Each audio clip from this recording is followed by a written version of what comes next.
Quem conhece aqui o Museu do Ingá já foi? Então, estamos falando aí, não sei lá fora se alguém levantou a mão, mas estamos falando aí de 15% do auditório. Então, assim, esse é exatamente Ingá Show Off. O nosso desafio é falar desse museu, que é um museu, pasmem vocês, que faz parte da rede de museus do Estado há 40 anos. Né? Ele foi um museu curioso, porque ele foi implantado dentro de um prédio histórico, como é característico da maioria dos museus, que tem 40 anos, ou seja, tem um patrimônio histórico. E agora, o que vai fazer com ele? Então, põe um museu lá dentro. É mais ou menos por aí. Ele foi construído para ser um palacete do conde de Agrolongo. Né? Em 1904, ele é comprado pelo Nilo Peçanha para ser a sede de governo do Estado do Rio de Janeiro. Então, ele é comprado e para sediar a sede de um governo que ele vai sediar por 70 anos.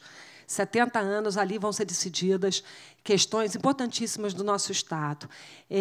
Todas as reformas que esse palácio sofre são para serem sede de governo. Então, o palácio é uma confusão que vocês não imaginam. É quase uma casa do Harry Potter. Você tem 1000 escadas de serviço, você tem um espaço.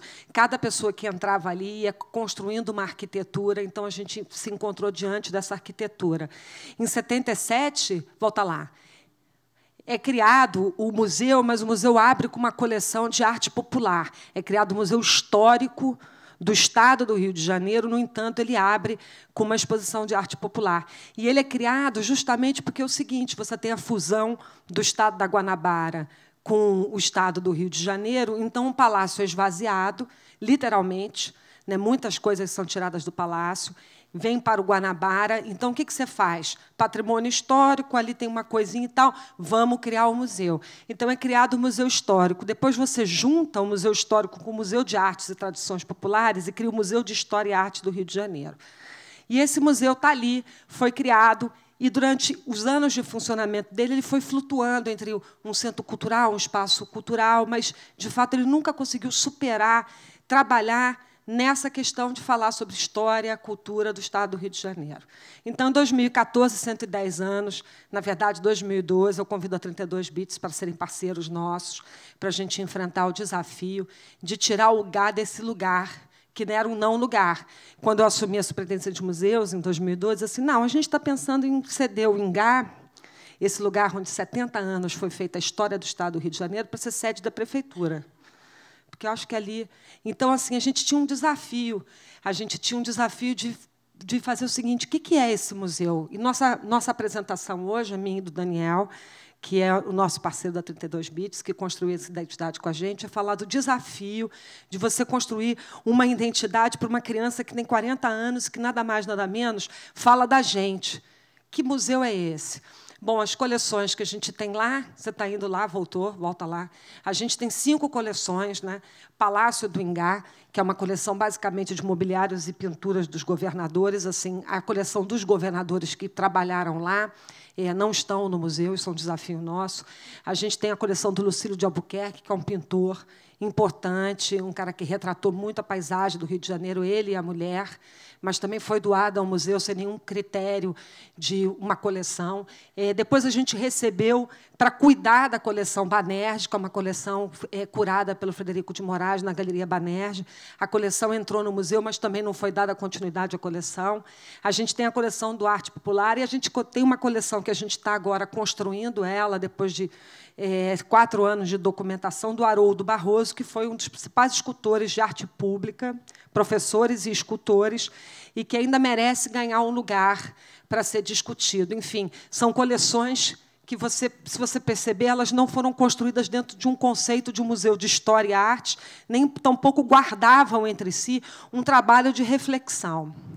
Bom, então, o nosso desafio, né, a gente fez uma análise ótima, pesquisa, envolvemos muita gente, a UF, museólogos, ex-gestores do museu, a comunidade do Ingá, o Gui Vergara sempre esteve juntos, as instituições que estavam ali. A gente tinha um desafio. Bom, se o Ingá for se fazer presente, primeiro, ele não pode repetir e duplicar nem o que o BARC faz, nem o que o Janete Costa faz, nem que a Rede de Museus de Niterói faz, nem que nenhuma outra instituição no Estado faz. A gente tem que entrar entrar e mostrar uma importância do que é esse prédio, mas não prédio, dessa sede de governo, que acervo é esse que a gente tem, como é que você fala sobre história e cultura fluminenses, porque pode parecer, não sei, que tem alguém aqui do Estado do Rio de Janeiro que não seja da capital? Então, é incrível, mas quem mora no Estado ou é do Estado não é carioca. Não, não é. O Estado tem uma história, e a gente não percebe. Você fala do Rio de Janeiro, você fala em carioquês. Então, a gente tinha esse desafio de falar dessa história da cultura, falar da escola de formação artística que o INGA fez. Então, fez e fará. A gente está fazendo uma parceria com a UF agora para retomar toda a formação artística. Ele ser relevante, ou seja, em 2011, o INGA recebeu 250 pessoas durante o ano inteiro. Então, como é que ele atendia aquela comunidade? Como é que a gente melhorava essa infraestrutura? Como é que a gente fazia com que as pessoas entendessem o que o INGA é? Porque a gente ia nos lugares assim, porque você tem o Museu Antônio Parreiras, você tem o MAC, mas o INGA faz o quê mesmo? O que o INGA tem? O que o INGA pode oferecer? Então, a gente tinha esse não-lugar, que a gente ainda tem, que a gente ainda está enfrentando, né? Então, assim, como é qualificar o trabalho de pesquisa e comunicação? Então, vou dar um exemplo para vocês. A gente abriu uma exposição no ano passado, ditadura militar. O Lacerda aderiu ao golpe militar, mas o Badiger da Silveira, que era governador do Estado, não aderiu e foi preso no INGA. Ele era uma liderança, inclusive, que congregava as lideranças de todos os prefeitos da Baixada. Não sei se vocês sabem, mas o Estado do Rio de Janeiro foi o Estado que teve o maior número de lideranças políticas perseguidas durante a ditadura militar. E o Badiger era um líder e foi preso dentro do INGA. Isso não está escrito. As pessoas não sabem disso. Até fatos incríveis, como o Zé Carioca ter sido assinado no INGA, várias políticas de governo. Então, a gente está tentando enfrentar essa questão, né? E oferecer um trabalho bacana para a comunidade, né? Então, a gente tem uma equipe técnica muito boa, mas a gente não tinha esse trabalho de comunicação. Vai lá. Então, assim, o que a gente está se propondo depois desses 3 anos assim, de escuta, conversa, reunir várias pessoas, conversas qualificadas, é que o INGA... Eu estou aqui com esse auxílio luxuoso, por isso que eu vou fazer tudo em 9 minutos. Então, que o INGA seja esse lugar de referência sobre a história, a política, a cultura no Estado do Rio de Janeiro. Então, a gente está com uma exposição aberta lá, Trajetórias, que a gente conta que desse museu que nasce dessa fusão que é estabelecida por decreto. É um pouco assim, e que nos configura a todos. A gente quer ser reconhecido como um polo de reflexão. Então, por exemplo, a gente traz uma reflexão sobre a Baía de Guanabara, e a gente traz uma reflexão sobre o Rio Paraíba, a morte do Rio Paraíba. Já estava no INGA desde o ano passado. A gente está trabalhando como esse eixo do Paraíba que, enfim, forma o nosso Estado. Então, a gente quer trabalhar com meio ambiente, a gente quer trabalhar com política, a gente quer trabalhar com confrontos, com dificuldades, com problemas que o Estado do Rio de Janeiro hoje se apresenta e precisa discutir. Então, a gente quer ser reconhecido como esse lugar onde você pensa de uma forma muito participativa, né? Então, assim, a gente se organizou em 2 eixos, que é esse lugar de memória da história política do Estado. A gente está começando a fazer um trabalho de captação e de curadoria. Todos, assim, eu posso dizer para vocês uma coisa muito legal, que as exposições que a gente tem feito são exposições que são muito inovadoras, e o lugar como espaço de cultura. Então, o Dani vai falar um pouquinho sobre a questão da identidade, que é esse desafio que nós estamos agora. Bom, passar para vocês aqui uma...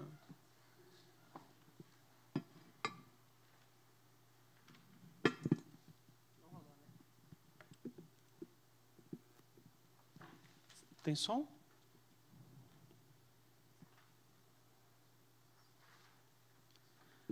Sem som, a gente merece mais 1 minuto. Menininha do Tatuá, rodada com a bênção. Menininha do Tatuá, traz o inimigo. Menininha do Tatuá, dá-me a sua proteção. Menininha do Tatuá, que ai dos meus passos. Gente, eu vou resumir bastante, porque eu tenho aproximadamente uns 20 segundos para falar. Mas a ideia toda da marca do INGA... Ué? Sumiu? É assim? Bom.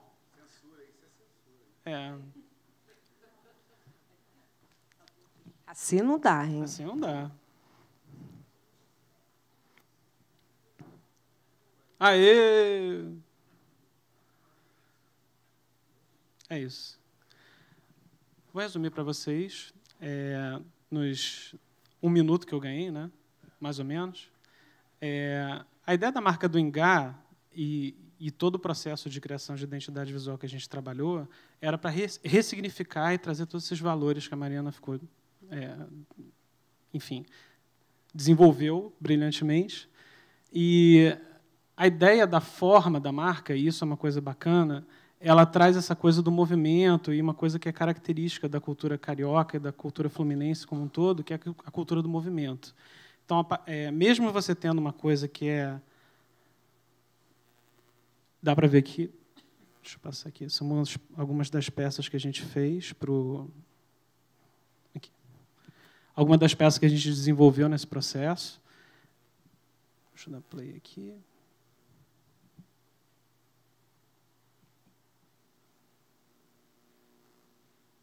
Aí, na verdade, a grande sacada dessa marca é que essa marca ela funciona como se fosse um recorte. Então, em vez de a gente tentar trabalhar com uma coisa que seja somente uma síntese formal, a gente quis trabalhar com a marca do Ingá, trazendo esses valores todos graficamente.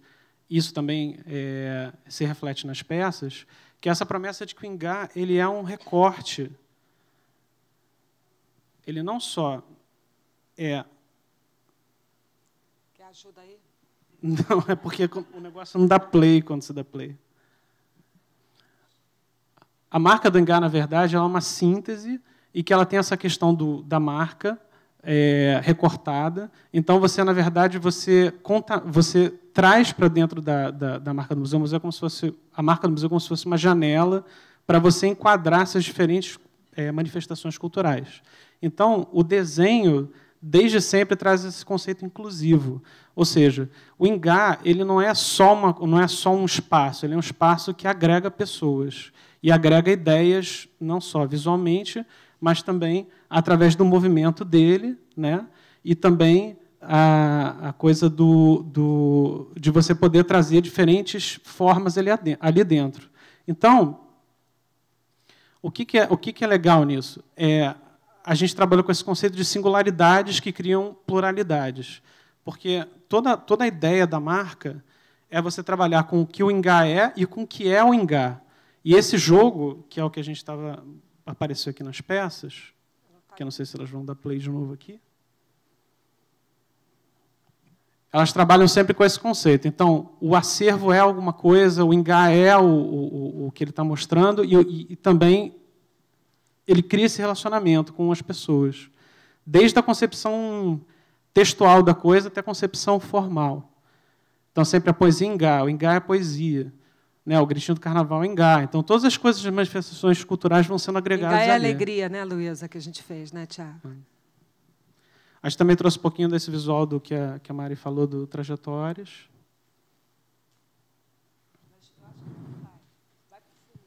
E eu queria mostrar um depoimento que foi bem bacana. Isso precisa de áudio. Para falar o seguinte, a gente está com uma pesquisa de público lá. Tem coisas aqui que todo mundo deveria conhecer. Então, eu quero convidar todo mundo, venha conhecer o Museu do Ingá e surpreenda-se. É muito legal, tem paisagens naturais, várias obras de arte, vocês vão gostar. E na hora do almoço, igual a gente fez. Isso aí. O público está opinando, dando depoimentos do que gostariam de ver no museu. Então, assim, a exposição, inclusive, traz todo um trabalho de interação, porque a gente está em plena construção, exatamente, desse projeto. Assim, a gente teve uma visibilidade enorme, as pessoas não sabiam onde era o museu. A gente fala, né, Gui, na pesquisa de públicos de Niterói, para encerrá-los, Marcelo, o Ingá foi citado espontaneamente por 77% das pessoas entrevistadas e o MAC 79%. A gente falou, caramba, assim, a partir desse trabalho as pessoas sabem onde é o museu, estão indo ao museu, estão começando a reconhecer aquele lugar como um espaço que pode oferecer a eles alguma coisa. É isso aí.